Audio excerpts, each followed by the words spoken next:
La caractéristique du groupe Histoire et Patrimoine, vous le verrez tout à l'heure à travers les diverses interventions des personnes qui me succèdent, c'est une chaîne intégrée de métiers qui part de la conception du produit, de la recherche du produit, en passant par les travaux, la commercialisation et la gestion, qui permet au groupe de proposer à ses partenaires, conseillers en gestion de patrimoine indépendants, institutionnels, banques, compagnies d'assurance, grands réseaux, une offre globale et une offre qui permettra de satisfaire à la fois nos partenaires et nos clients et d'être toujours présent du début jusqu'à la fin de la chaîne de production.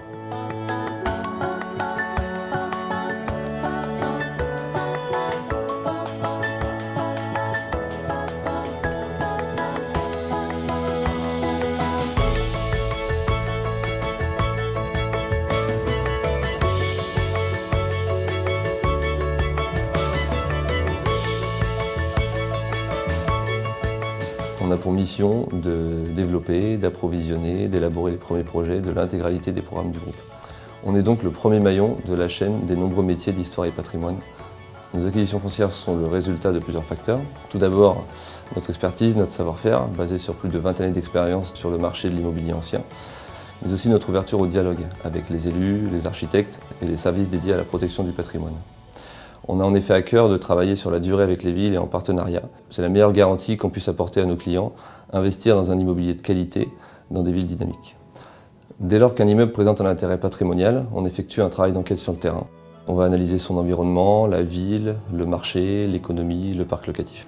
À travers nos premières études effectuées pour élaborer le premier projet de réhabilitation du bâtiment, on doit intégrer un certain nombre de données, et notamment les données émanant de nos échanges avec les élus, les villes et les collectivités, les architectes, mais aussi l'architecte des bâtiments de France, la DRAC et de manière générale toutes les parties prenantes dans le projet. Enfin, notre rapprochement avec le groupe Altara et Cogedim nous a permis d'accéder à de nouvelles opportunités foncières, le plus souvent nées de projets mixtes, liant neufs et anciens sur le même site. C'est un rapprochement qui prend tout son sens à travers le développement des grands projets urbains. En 2018, nous avons augmenté de 50% notre volume de production, passant ainsi de 400 à 600 lots. La structure des grands projets, c'est une structure particulière du développement d'histoire et patrimoine. C'est un groupe qui vise à travailler sur des sujets au long terme, des consultations, des appels d'offres qui peuvent durer de 6 mois à 2 ans. L'objectif est de répondre aux villes, aux territoires, aux élus qui souhaitent développer des grands projets ambitieux sur le patrimoine. On travaille avec les directions régionales, on travaille en partenariat de manière à pouvoir apporter une réponse complète sur ces appels d'offres. Ce sont des projets au plus long terme qui représentent souvent des volumes plus importants, plus de 10 000 m², plus de 150 logements, mais également plus de diversité programmatique, plus d'accès aux services. 2 exemples de grands projets que nous pouvons citer. L'ancienne hôpital de Ville-Évrard à Neuilly-sur-Marne. Ce nouveau quartier de Neuilly-sur-Marne, c'est un véritable challenge pour la ville, puisque c'est un ensemble de constructions qui vise à relier l'ancienne ville de Neuilly-sur-Marne à ce nouveau quartier et à cet ancien hôpital psychiatrique sur un territoire exceptionnel qui se trouve le long des bords de Marne. Un autre exemple de projet que nous avons gagné récemment avec Cogedim Développement Urbain, ce sont les tours nuages de Nanterre, des tours magnifiques qui se trouvent être un ensemble urbain protégé au titre du patrimoine XXe siècle. Nous avons développé ici un projet de réhabilitation en concertation avec les habitants. Cette concertation et cette préfiguration qui vont durer plus d'1 an et qui vont permettre de développer un projet important pour lequel nous souhaitons voir 6 tours réhabilitées aux alentours de 40 000 m² de réhabilitation.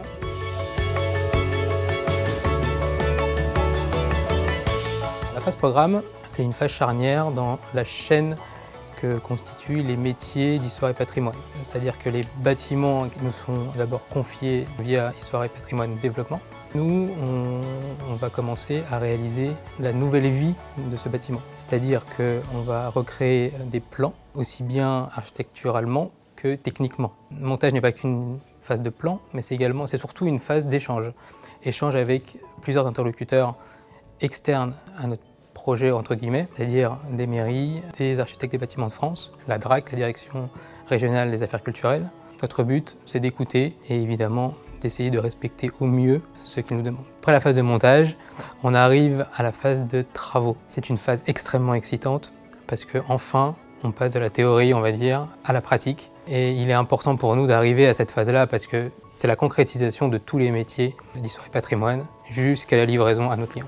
Chez Histoire et Patrimoine, nous travaillons sur l'ensemble de la France. Et il est donc important de choisir des entreprises issues du tissu local. Ce sont des entreprises qui maîtrisent parfois des techniques anciennes, parfois même oubliées, et que nous devons mettre en place sur nos bâtiments. Ce qu'on ne perd jamais de vue lors des travaux, c'est nos clients.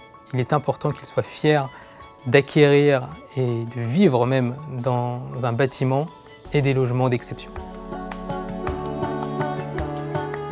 L'offre d'histoire et patrimoine, c'est une offre qui a la caractéristique d'être complète. Elle est complète pourquoi? Elle est complète à travers la production, elle est complète à travers les travaux, à travers la commercialisation vis-à-vis de nos partenaires, donc CGPI, institutionnels. Et elle repose sur un dénominateur commun, à savoir la qualité patrimoniale de nos investissements pour que nos clients puissent avoir un patrimoine à la hauteur de leurs exigences et des investissements qu'ils consentent à faire. Cette offre, elle va perdurer au-delà même de l'investissement, tout au long de la durée de vie de l'investissement chez notre client. Ce qu'il faut bien avoir en tête, c'est que la complétude de cette offre, elle est là pour permettre un investissement toujours plus sûr, sécurisé et valorisant pour nos clients.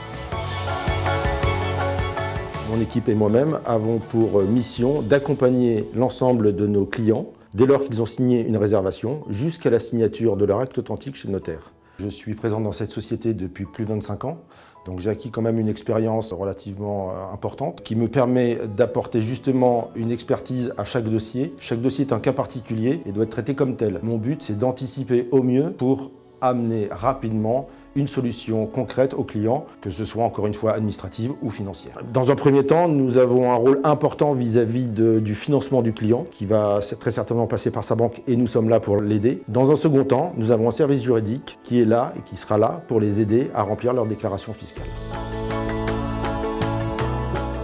On travaille chez Histoire et Patrimoine, c'est responsable d'opération. L'idée, c'est que lorsque la commercialisation est sur le point de se terminer, on lance les travaux avec l'appel d'offres, la réalisation des travaux et le suivi en tant que chef de projet un petit peu de toute la campagne de travaux jusqu'à la livraison des logements pour les acquéreurs. Et donc ce suivi se fait avec le maître d'œuvre, l'architecte des bâtiments de France et ensuite jusqu'à, disons, la dernière goutte de peinture. Mon travail en cours de chantier et puis aussi un petit peu en amont de l'opération, avec notamment la direction technique et les études, c'est de faire en sorte que toutes les décisions qu'on va prendre, il faut qu'elles soient à la fois en respect avec l'histoire du bâtiment, le patrimoine du bâtiment, mais aussi avec une fonction de logement pour un habitat du XXIe siècle. Lorsqu'on sélectionne les entreprises dans le cadre de la réhabilitation de nos bâtiments inscrits ou classés aux monuments historiques, on doit faire appel à des entreprises qui sont vraiment spécialisées dans ce domaine-là. Donc typiquement, par rapport à d'autres opérations courantes en France, on a des tailleurs de pierre, on peut avoir des poseurs d'ardoise, que ce soit de l'ardoise au clou, au crochet, on peut avoir des sculpteurs, on peut avoir des ferronniers. Donc c'est des corps de métier qu'on ne retrouve pas forcément ailleurs sur une opération de logement, disons, un peu plus classique. Pour résumer ce métier, c'est un peu un mélange d'expérience et d'expertise. Moi, mon métier, organiser les livraisons, c'est arrivé à la fin, tout à la fin du projet. C'est-à-dire que je suis là pour remettre la clé, le symbole, qui va représenter toute l'histoire de ce qu'on a fait avant, de tout ce que les équipes ont construit avant, et leur faire visiter et découvrir le bien que souvent ils ne connaissent pas. Alors généralement, je reçois mes clients dehors pour pouvoir en premier leur montrer toutes les façades qu'on a fait, tout le travail accompli sur la sauvegarde du patrimoine, et seulement ensuite on les amène dans le couloir qui les amène à leur appartement. Je garde précieusement la clé à la main et là, je leur fais faire le tour de tout leur appartement. Et là, généralement, nos clients sont ébahis, souvent étonnés et extrêmement surpris de ce qu'ils ont acheté. Ils ne connaissaient pas leur produit, ils le découvrent, ils en ont la totale maîtrise, ils le touchent et ils sont enfin acquéreurs à part entière de la pierre et d'une pierre qui fait partie d'un patrimoine qu'on sauvegarde. Et ils en prennent toute la mesure. C'est là où souvent on a une réflexion qui est revenue très souvent, c'est félicitations, bel ouvrage, félicitations à toutes vos équipes. Ils n'oublient personne, ce sont des gens qui ont compris le travail. Et c'est quand même là la satisfaction, c'est de les voir repartir avec le sourire. Nous sommes le dernier maillon de la chaîne des métiers d'histoire et patrimoine puisque nous gérons les immeubles livrés et rénovés. Et comme nous sommes ce dernier maillon de la chaîne, nous avons une grande responsabilité vis-à-vis de nos clients qui ont investi, mais également de tous les acteurs des autres filiales d'histoire et patrimoine qui ont beaucoup œuvré pour que ce projet arrive à la livraison. Et voilà, nous, notre rôle, c'est vraiment de conserver le patrimoine et d'en conserver son lustre dans le temps. L'emplacement de nos programmes, c'est un atout majeur pour la location puisque c'est facile de trouver des locataires pour vivre en centre-ville, dans un immeuble ancien, plein de charme, entièrement rénové. Ça nous facilite grandement la vie dans notre métier de gestion. Notre activité est une œuvre d'intérêt général puisque pour nous, c'est très important, au-delà de l'investissement réalisé par notre client, c'est de trouver un lieu de vie pour nos locataires. En 2018, on a pu loger plus de 1000 familles et pour nous, c'est l'essence même de notre notre métier et c'est très très important.